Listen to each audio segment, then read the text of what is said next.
మనం కుక్కర్లో వంట చేస్తూ ఉన్నప్పుడు అది విజిల్ రాకోకుండా గాలి పక్క నుంచి వెళ్ళిపోతూ ఉంటుంది.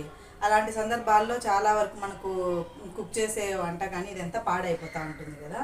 అలా ఎందుకవుతుంది అంటే జనరల్గా మనము వంట చేస్తూ ఉంటాం. నాకు ఇట్లా 3 ఉన్నాయి, 3 అలాగే విజిల్ రాకోకుండా ఉన్నాయి. ఎందుకు నేను కొత్తగానే తెచ్చుకున్నాను అనేసి నిన్న రిపేర్ కోసం అని తీసుకెళ్తే వాళ్ళు చెప్పారు, జనరల్గా కుక్ చేస్తూ ఉంటాం కదా, కలబెట్టేసి ఇది స్పూన్ తీసి పక్కన పెట్టాను అనమాట. దీనికి స్పూన్కి ఏదన్నా అతుక్కొని అట్లా ఉంటే దాన్ని ఇట్లా ఇదలగొట్టే రాదు, అందుకు దీనికేసి పట్టా కొడతా.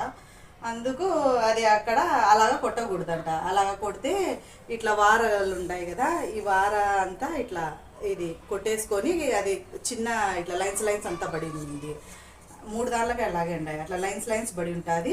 అది గ్యాస్కెట్ పెట్టినప్పుడు ఆ గ్యాప్ ఉంటుందంట. ఆ గ్యాప్ ఉండడం వల్ల అది ఆ మాదిరిగా గ్యాస్ బయటకు వస్తూ ఉంటుందంట.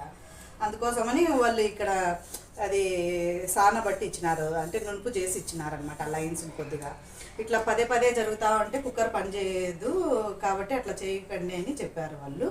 అదేవిధంగా మనకు రబ్బరు పదే మార్చని అవసరం లేదు.